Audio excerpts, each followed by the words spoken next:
Welcome to the Don't Get Fooled Show with Big Ree and Ace. NFL Week 9. Let's go, Ace. All right, boys and girls. NFL Week 9. Cannot wait, Big Ree. I was just telling you how all my 3 games look really good. I feel like it's one of those 3-0 weekends coming, and I don't say that too often where I'm like, hey, this feels like a 3-0, but this feels like a 3-0. And on that note, Big Ree, 7-0-1 halfway through the season. Crazy. On my lock of the weeks. Boys and girls have not lost a lock of the week. Yeah. Just pushed on that Buffalo game. But other than that, I've not lost. And so the lock of the weeks are hitting, boys and girls. People are cashing in, and we're going to keep that momentum going, Big Ree. Let's quickly kind of get into a recap of last week, right? You know, there were some big games, especially on Thursday night. There was a big game. Let's start off with Baltimore and Tampa Bay. Baltimore won 27-22, and, you know, your boy Tom Brady got another loss. What do you think, Big Ree? I mean, it's another three losses in a row, and took an L on Friday, too. I heard about that. The official, you know, divorce announcement, and, you know, never wish that upon anybody, but, you know, it is big news in the sports world. And on my Instagram, the videos of Antonio Brown hugging Giselle after the victory and stuff kept playing and stuff. Oh, man. Tough time for Brady. Team sucks. Losing 3-5, getting a divorce. Oh, man, a lot going on. Not the team sucks. Yeah, a lot going on. Then we got Denver. They got a W. Yeah, congratulations. Shout out to the boys in Centennial. Yeah, so they got a W. Carolina, that was a big win. They got against, you know, Atlanta got the win, but that was a real good game. You had Atlanta -4. They were up 34-28 with like 25 seconds, and then PJ Walker threw the 62-yard pass to DJ Moore, and what happened? And that guy celebrated. And freaking missed the PAT. Yeah, he thought they were going to win, and then, you know, celebrating a win, but ended up costing them, and that was interesting. Dallas beat up on Chicago, 49-29. Right. Miami beat Detroit. That was another one of your picks. Yeah. Got backdoored. The Raiders got just shut out, 24-0, Big Ree. Alvin Kamara, 3 touchdowns. Kudos to Kamara. Spanked, dude. Spanked 24-0. New England beat the Jets 22-17. That was my lock of the week, and I know a lot of people cashed in on that one. Yeah. A lot. So that was a good one. Philadelphia, another one of my picks. They beat up on Pittsburgh 35-13. I mean, I knew Philadelphia would win big, and Pittsburgh just, you know, too volatile there. Big win. Tennessee pounded the Texans. Yeah, I mean, that was a tough one for me. I mean, Derrick Henry single-handedly carried that. He won. He just single-handedly carried that. Single-handedly won that game. He had over, 219 yards, Big Ree? Yeah, exactly. 219 yards rushing. Then San Francisco, big win versus the Rams. Right, yeah. I had the Rams, and they were looking pretty good. They're up 14-10 in the third, and then just fell apart, and Christian McCaffrey popped them, basically. Yeah, pretty much. He won that game for them. He had 3 touchdowns passing, running, catching, and just really, dude, he's looking good. Yeah. We got to give him credit. Rams look like crap. Yeah. Look like complete crap, and I don't know. I put them in the Packers and the Buccaneers category. I don't know if there's a fix. I don't know if there's a fix to this. They just don't look good at all. And then Green Bay, you know, they lost to Buffalo. And so that was an interesting week of football. A lot of these teams are playing real funny, and what I was saying was, there's so many just weird games and teams that are losing. It's just making the lines very tough, bro. Very tough. For sure, yeah. This week is definitely a tough week, in my opinion. Tough week, but like I said, I really like these 3 games, and super excited. Super pumped on these 3 games. You know, let's get into the BS segment of the week, Big Ree of the show. You know, we're filming this on Halloween. Happy Halloween to all the viewers out there. Trick or treat. So Halloween. Are you going trick or treating today, Big Ree? No, I'm too old for that. You're not. You're not going trick or treating. Too old for this. that leads me to my question. My next question, Big Ree, is at what age, what's the oldest age that you actually went trick-or-treating? Meaning, like, legitimately dressed up, had a costume, and were out there trying to get some candy? Probably 16. 16? Grade, yeah. Wow, that early. Yeah. So that's pretty young. Yeah, it's just not like, it's like you start working after high school and you have money to buy candy. It's like, okay. Yeah, I guess that makes sense. That's an interesting way to look at it. But I would say for me, it was probably 23, 24, Big Ree. I mean, I still went trick-or-treating. That was it. Like, why not? You know, get a bag, go for a few hours, mess around, put on a costume, and get a bunch of candy that you can put in the dresser for the year. And just so, yeah. But that leads me to the question I want the viewers to comment below is, at what is the oldest age that you legitimately went trick-or-treating? Like, no joke. Not that you took out your nephew and nieces and went trick-or-treating or something, or your kids. Like, legitimately, you were there, your goal was to get candy, and you were dressed up. I want to hear.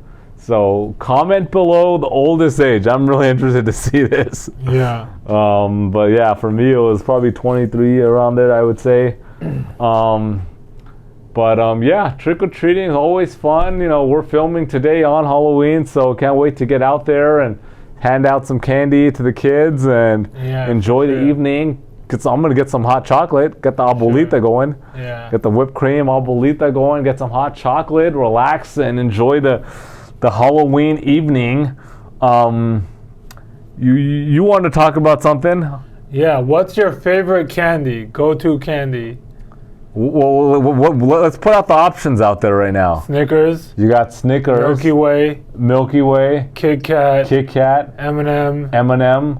Twix. Butterfinger. Oh, Butterfinger. Holy crap. Butterfinger. Butterfinger's in there. Payday. Reese's Pieces.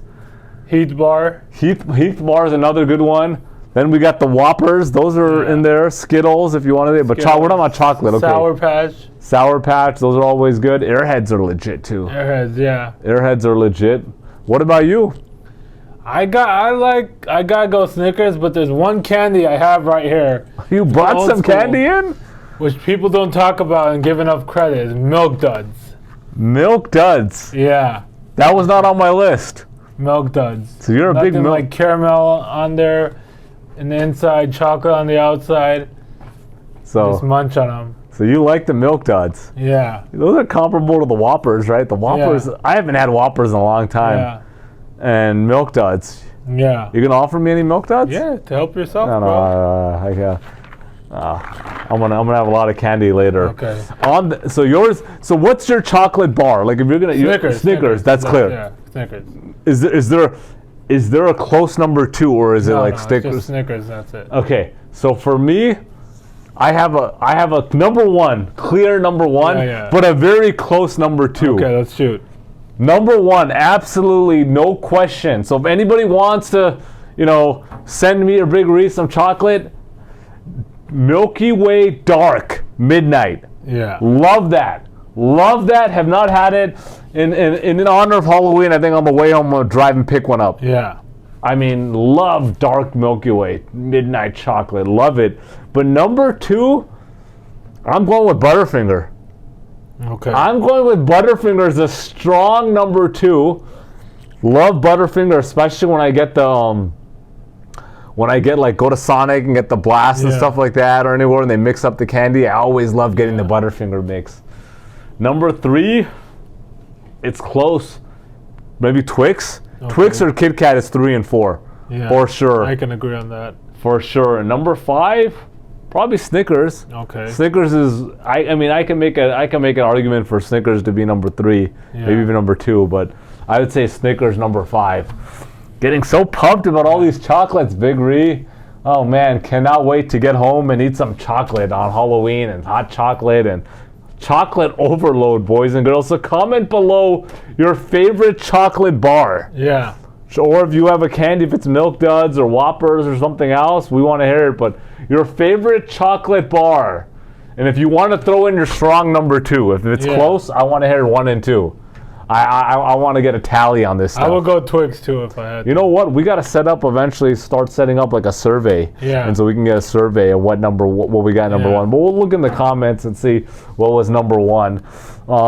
Let's get into some football talk, Big Ree. Anything else you want to throw in about Halloween? No, that's it. Just stay safe. Stay safe. There's a lot of, scrupulous individuals out, for no good. So just stay safe. Have a good time on Halloween.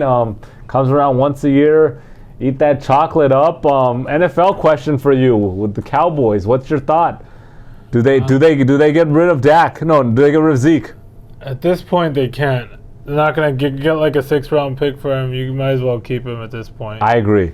You're not probably getting better than a 5th or a 6th, and at this point, why trade him? Exactly. Just keep him, and run the season out, see what happens. But I agree. So I know there's some rumbling. Maybe they're going to trade him after that big game from Tony Pollard. But I think you got to keep him. I agree. I think him and Dak are tight too. So just keep it. Why not? Right. Yeah.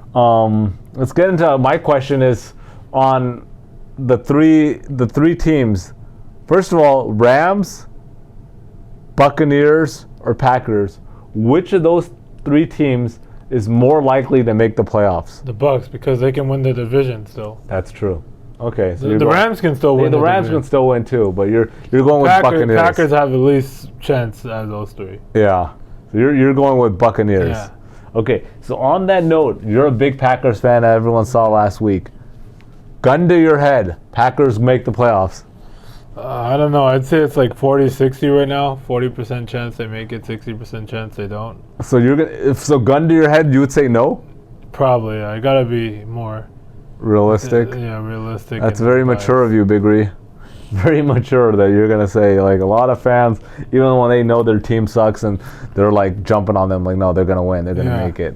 That's very mature of you. I think personally, and I don't want to start any fights here, but I don't think Pack are making the playoffs. Yeah, I agree with you. I don't think they are. I think Buccaneers sneak in the wild card. I'd rather have them not make it if they're going to suck. Get a better draft pick. Yeah, that's true. But as a fan, you just want them to make it, and you got Rodgers. You have hope with Rodgers. Yeah. I think the big question is, are they going to make any moves?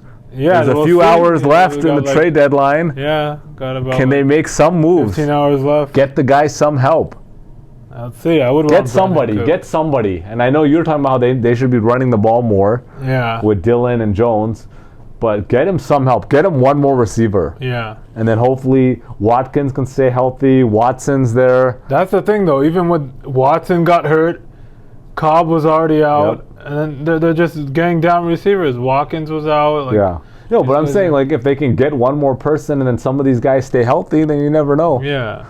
You never know with Rodgers, and they got solid running backs, so you never know. Their defense is decent. Yeah, I mean, we'll see. You never know, man, but they got to get some momentum going. But, it's just tough. You got those 3 big-name teams and not playing well. Let's get out some shout-outs this week, Big Ree. I'll let you start it out. Want to give a shout-out to Paige Dana, and she commented that they always watch our video in the dorm rooms before they make their bets. That's great. So that's pretty dope. I tried to get what college they're out of. We give the shout out to a college, but shout out to Paige Dana. Thanks for tuning in, and all the boys and girls that are watching the video out in the dorms. Shout out to Wes Bullock. Wes Bullock out, the big Joe Burrow fan, aka make sure that Joe Burrow is daddy. And so he's been a viewer for a while back since Joey B was out at LSU. So shout out to Wes. I want to give a shout out to Wayne Dennis from Okanaga Valley, British Columbia. Shout out to De'Aaron Cox. All right, what up, Darren? Well, I want to give a shout out to our boy Takiro Kung from Los Angeles, California. Takiro's been a longtime viewer, subscriber, always commenting, even offered to make a full authentic Thai dinner for your birthday, Big Ree, and deliver it. But I think that was in the middle of COVID, and so you declined. But hopefully one of these days we get to meet up with Takiro, have a nice seafood meal with him. So shout out to Takiro Kung. I'll let you take the last. I want to give a shout out to the boy Amplifier from ATL Atlanta. What up, Amplifier? And then I want to give a shout out to Chimp Shock in Miami, Florida. Any other shout-outs, Big Ree? That's it. Want to give a shout-out to my boy CW. What up, CW Colo? Want to give a shout-out to DK, Danny, and Blue. What up? Shout-out from Montebello, California. Anybody else, or we're gonna get it. Let's get into the docket. all right, Survivor, actually. Survivor picks. We got the Survivor picks. What's your Survivor pick, Big Ree? I'm going with the Bengals, even though after they lost on prime time today to the Browns, I like them to beat the Panthers. Don't overreact on the Panthers. I'm gonna take the Bengals to win. Joey B will have a big game. He didn't play that well today. Even with Jamar Chase, doesn't phase you. That doesn't move the needle. All right, that's fair. I think Panthers. I agree. Panthers are just a doozy of a team. My game is the Philadelphia Eagles versus the Texans, and I really like the Eagles here. Look, they're due for a game where they slip up and they don't play well. They're due. I mean, they're undefeated, and Texans are a doozy of a team. I mean, look, last week they got spanked by Tennessee. They got ran over. Derrick Henry had 200-plus yards, and I mean, Malik Willis, who made his start, had 55 total yards, 6 for 10. Yeah. And even Davis Mills at under 100 yards passing. Both of the quarterbacks had under 100 yards. This game was 17-3 for most of the game. I mean, if I went to that game, I would request a refund. Yeah. I mean, I'm asking for a refund. That might have been the most boringest game, even more than the Indianapolis-Denver game that didn't even get a touchdown. This was a boring game, Big Ree. Yeah. And so but I'm taking Philadelphia as my Survivor pick. So let's get into the docket of games, Big Ree. All right, let's go. So without further ado, here we go, boys and girls. Aquí vamos, chicos y chicas. Let's go. Game 1. We got the Buffalo Bills at the New York Jets. Buffalo is a 13-point favorite. Buffalo 6-1, coming off a 27-17 win versus Green Bay. They did win easily, but they didn't look impressive in that game. Josh Allen, 2 interceptions. They gave up 208 yards on the ground to Green Bay. They got outgained in yards, outgained in first downs, and time of possession. They're currently on a 4-game winning streak. Their only loss on the season is to Miami. And here's a nugget for you, Big Ree, and your boy Josh Allen, all the viewers talking about Josh Allen, elite quarterback. But here's just a nugget. Over the last 4 games, Josh Allen, not playing great, throwing 59% completion, Big Ree. 4 interceptions during that 4-game stretch. And here's the interesting part about that. Against that 4-game stretch, he might be playing some top defenses, right? That's why. He played against Baltimore, who has the 28th ranked pass defense. Played against Kansas City, who has the 30th ranked pass defense. And they played against Pittsburgh, who had the 31st ranked pass defense. So doozy opponents on the pass D. And 2 of those were against the Packers, who have one of the best cornerbacks in the league. One of them against the Packers. That's it. You just said he threw two for two interceptions. Okay, yeah, okay. 4 of the interceptions. Yeah. Yeah, so that's half of them to the Packers. Okay, but still, he has 2 other interceptions on a 4-game stretch. Yeah, so what? That's average one interception per game. Quarterbacks throw interceptions. I don't know. And still leading the damn odds for MVP. Leading the odds and winning are 2 different things, Big Ree. Okay, it's clear. There's no he is second. the clear. I mean, but not even second. There's no second. Jalen Hurts is second. But it's not even close. It's minus 150 and then 5 to 1. Okay, but still, that's pretty close. No, it's not. We'll see. We'll see what happens. But your boy Stephon Diggs. Yeah, he's on my fantasy squad. Stephon Diggs, Stephon. Having a killer year. 100 yards per game on average, receiving. Touchdown per game, 7 touchdowns on the season, so he's looking really good. Then we got the Jets 5-3. They're coming off a 22-17 loss to New England. That was my lock of the week, and I know the boys and girls cleaned up because everybody was DMing us, hey, the line moved to -3, you still like it? And I was like, yeah, I still like it. I still really like it, and they cleaned up, so they snapped a 4-game winning streak last week with the loss to New England. They did put up yards, but Zach Wilson, 3 interceptions. I mean, you can't be doing that, Zach. look, bro, you gotta protect the ball. Now you guys got a solid defense. Protect the ball. Give your team a chance to win. Yeah. They should get wide receiver Corey Davis back. That guy's legit, and you add him to the wide receiver Garrett Wilson, first-round pick. Right. And then you got your boy Denzel Mims at a big touchdown, 50-plus yarder. Yeah. And so, they got a nice trio of receivers if they continue to play, Mims. And they got Moore, too. Elijah Moore, yeah. So they got some weapons there. Zach Wilson's got some weapons. Stop throwing interceptions. They got a solid defense. They're at home. And here's my thought here, boys and girls. I don't see Buffalo scoring more than 27 in this game. I just don't see it. And I like the Jets to score anywhere between 17 and 20. Okay. And if you do the math there, they're not losing by 13. And so I'm taking the Jets plus 13. Game 2. We got the Miami Dolphins at the Chicago Bears. The Dolphins are a 4.5-point favorite. Miami 5-3. They're coming off a 31-27 win versus Detroit. The defense played well in the second half, but in the first half, they gave up scores to Detroit in their first 5 possessions. First 5 possessions, Detroit scored every possession. That's not impressive. They have a vulnerable D. They are on a 2-game winning streak since Tua returned. Prior to that, they lost 3 straight without Tua. But Tua does struggle against good pass defenses. And Chicago, they have the 6th-ranked pass defense. They did lose linebacker Roquan Smith this week. Yeah. He got traded to the Baltimore Ravens today, actually.